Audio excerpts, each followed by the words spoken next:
en los próximos días del equipo ídolo.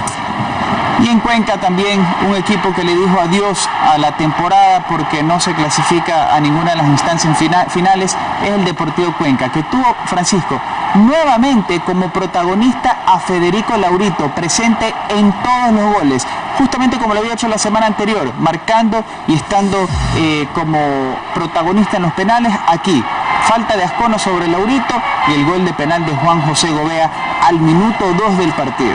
Laurito es joven, es buen valor, buen delantero, tiene gol.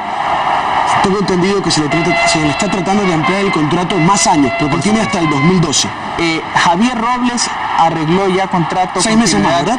Con el Deportivo Cuenca, y con Laurito se lo está manejando. No sé si tenga contrato a largo plazo, pero me supieron decir que están manejándolo para que se quede el resto de la temporada. Sé que tiene contrato hasta el 2012, pero quieren buscar hasta el 2013, quieren alargarlo más. Por supuesto. El equipo del Independiente del Valle saltó sin su goleador Narciso Mina.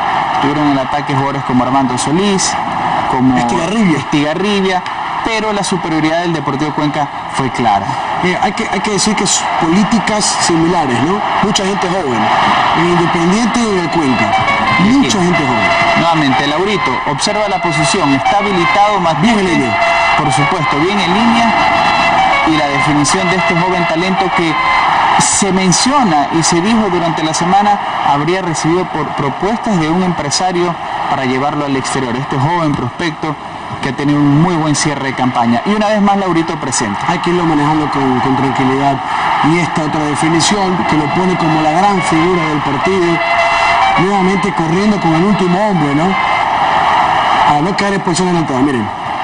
El pase es muy bueno también. 4 goles de Federico Laurito en los últimos 3 partidos le permiten terminar la temporada con 9 anotaciones, una muy buena producción de este delantero. Se confirmó que Ojeda, el ex arquero de River Plate y Rosario Central, es el nuevo arquero que tendrá el Deportivo Cuenca en el 2012.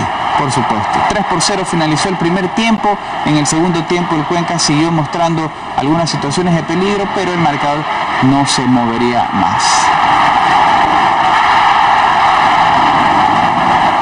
Viendo algunas oportunidades del equipo del Independiente del Valle, que seguramente tendrá algunas variantes para la próxima temporada, especialmente en su cuerpo de jugadores extranjeros. No han actuado en los últimos partidos Mustafa, Guaita.